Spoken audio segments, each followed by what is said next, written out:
Hello and welcome to the Hey Team TV. So it's been a busy week, hasn't it, Ed? No. So it's been a busy week, hasn't it, Ed? Yep, mental. So obviously you saw in the middle of the week us loading up, unloading, moving stuff around. Me ranting. Him very much ranting. Yep. Very angry at the moment, aren't you? Yeah, what were you? What do you expect? He doesn't mean that. You don't. Anyway, this is currently Friday. Friday evening. I'm going to head swimming until whatever time because the weather has become drier, hasn't it? Yes, it's been good now, isn't it? It's not too It's bad. been crap all week. So it's about aired out enough that I'm going trimming tonight. You're going to possibly go trimming over the next few days. I hope so, yes. So basically we're really up in place now, aren't we? I don't want to say anything because just in case it changes, but we are well ahead. Yeah, but as everyone knows, in ag, as far as we are ahead, we can always go backwards really quickly. Yeah. But anyway, I'm going to get on with stuff that I've got to do. I've got to put a bolt in a baler and then fix a van light, and then I am hopefully going to get head swimming and go and chill out. Whilst you Feed cattle. So he's feeding Cal. You got to put a bale of silage out. Yeah. So you might get a little bit of action of the silage and maybe the big boss man in his little Merlot put the bale out. If you get the footage. Aren't you lucky? Yeah, if I get the footage, if I can be bothered. Sometimes I just can't be bothered. We don't need this attitude from you. Oh, all right, They expect more from you. do they? Oh, Yeah. Sorry. But we better get our asses moving. So all the mums, well, all the mums, a few of the mums waiting to come in. Hungry cows behind me. So let them in, let them feed. They will stay in for the evening till tomorrow.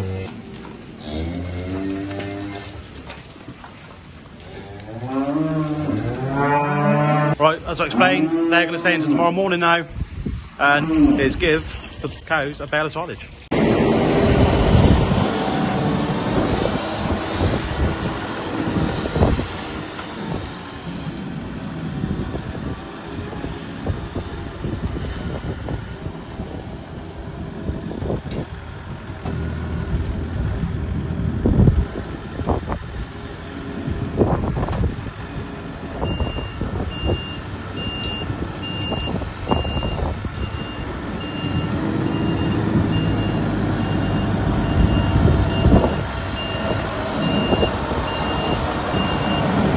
So just finished putting the shear bolt in baler.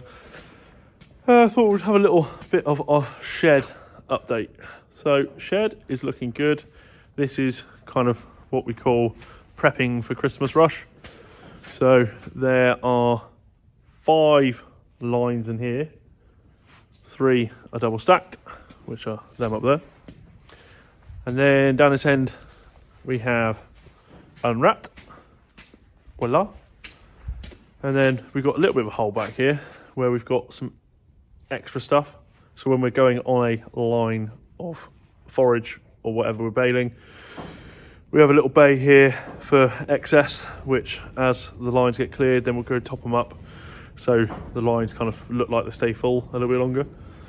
And then in this end bay is usually straw, but we are a bit short of straw. We're kind of baling it, just about to start baling it Monday, I think we will. It sort of gets a bit panicky about now because Christmas is coming up. I know it's like still we're not in December and it's wrong to say it, but unfortunately we've got to repair because if there is a breakdown in the machinery, it's better to have stock ready to go.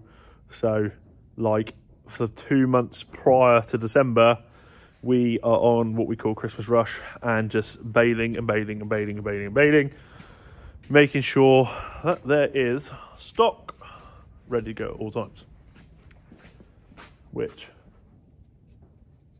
is going all right. But there are little things that can really throw this out of sync.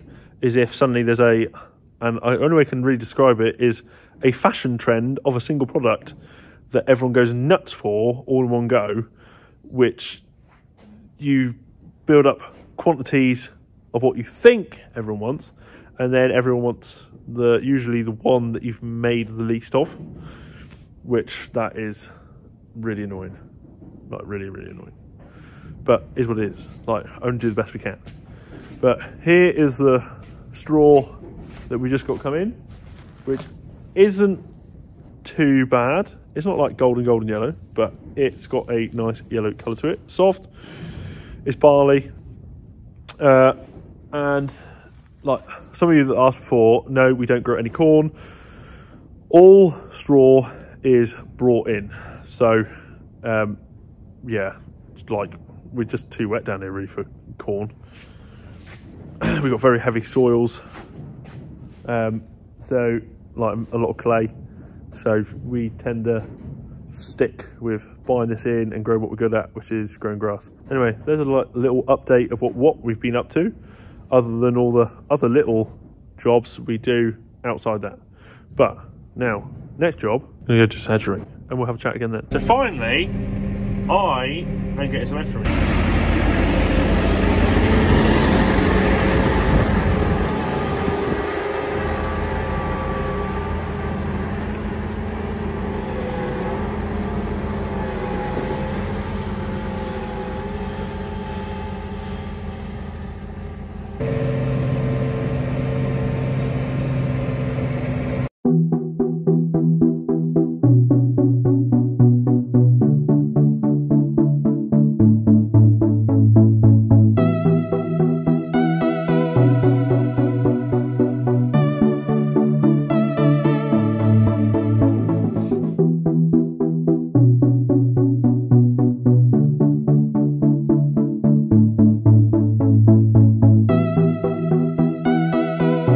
Well guys, as you may notice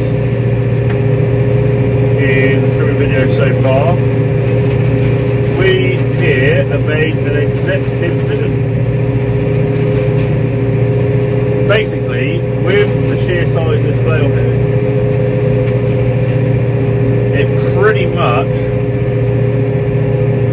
is the whole depth of hedge, and any hedges that haven't been about 5 something.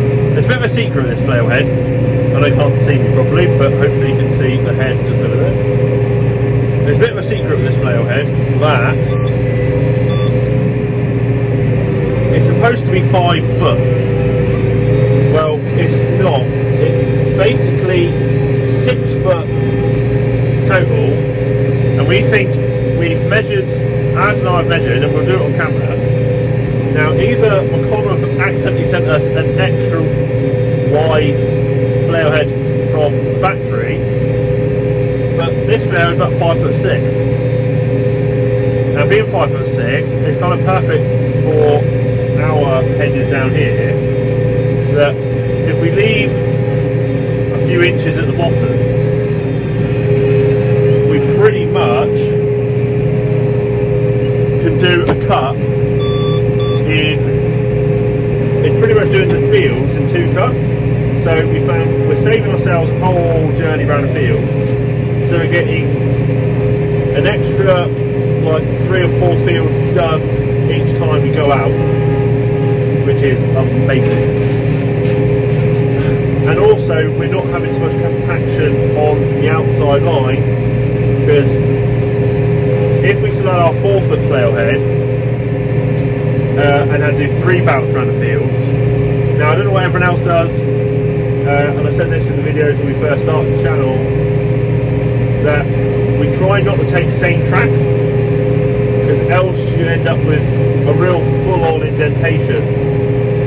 We try to spread the load of the tractor hedge trimmer each time we go round, so instead of going on the same track, we go on a different track.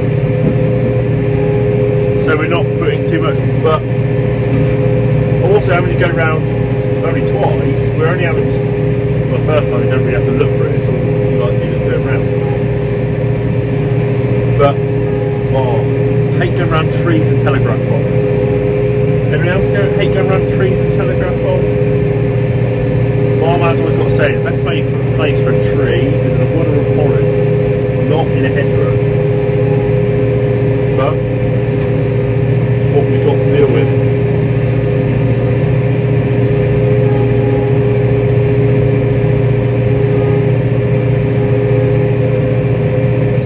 Said it in the comments on some of the other videos, and I do agree.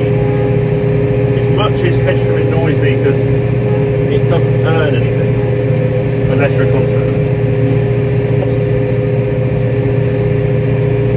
but it's hell of a relaxing. It's just really, really relaxing.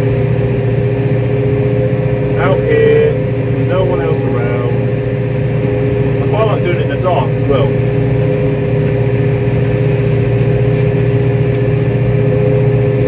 It's just peaceful.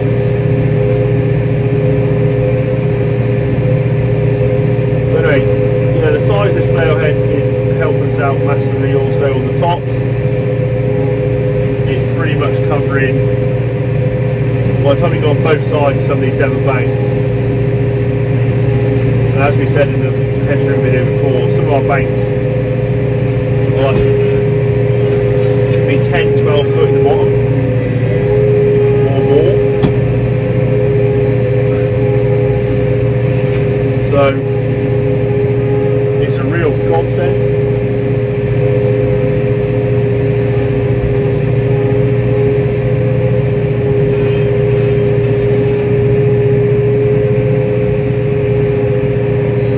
Something I like to do,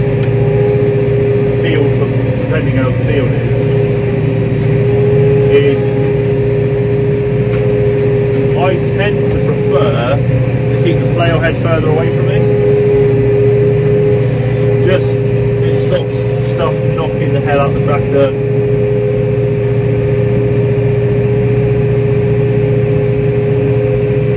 It just keeps everything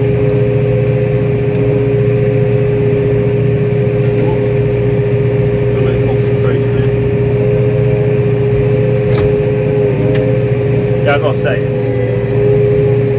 I kind of prefer to keep the flail head working slightly further away from me. I see like some people prefer it to be like really close to the tractor, so they aren't having the weight on the head like move the tractor about. But yeah, I prefer it just slightly further away. Also, the further it is away, you don't have to wrench around in your neck so much. Even though the Shelbourne Reynolds that Andy from Edge Farming Life has got must be a dream, Andy. Must be a dream. Love the way that thing pivots. Right. Because that is a great bit of kit. But for us, this flail head is a giant leap in the right direction.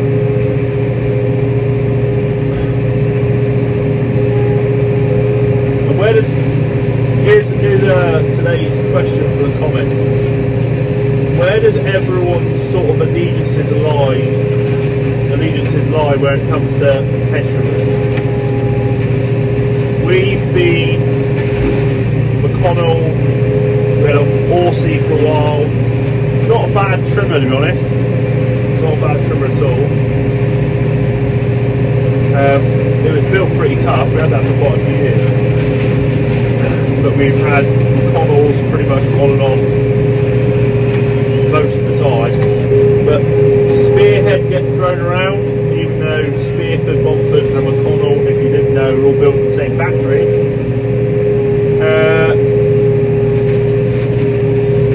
Obviously Bomford's been around for years.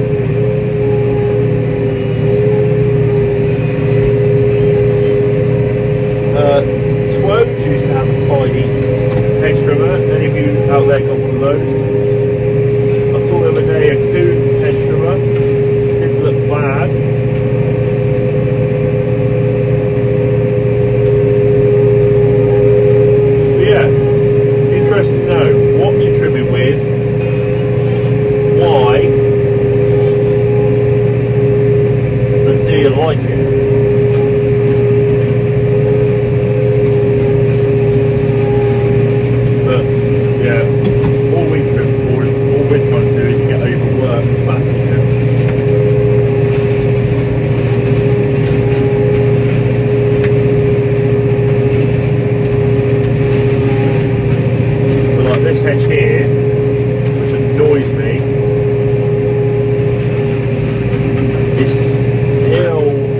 wider than 2 cuts all the whole way around the field, isn't it? Here. I just wanted to say a second ago about keeping the flail head. Yes, I know you all would look, but if your flail head's out wider, especially on the tops, you're going to wave up and down the head. Yeah, if you go too far out, correct. But personally, I care less about the head and more about the tractor. Anyway, I'm going to sign off. It's done. Big yellow flail head. If you haven't yet done so, please hit that subscribe, ring that bell, just a thumbs up. It helps us out with the YouTube algorithm. So even if you're not subscribed, give us a thumbs up. That helps us massively. You can also find us on Instagram, Facebook, Twitter, and Snapchat. Hope you've enjoyed this video. See you in the next one. Have a great week. Cheers.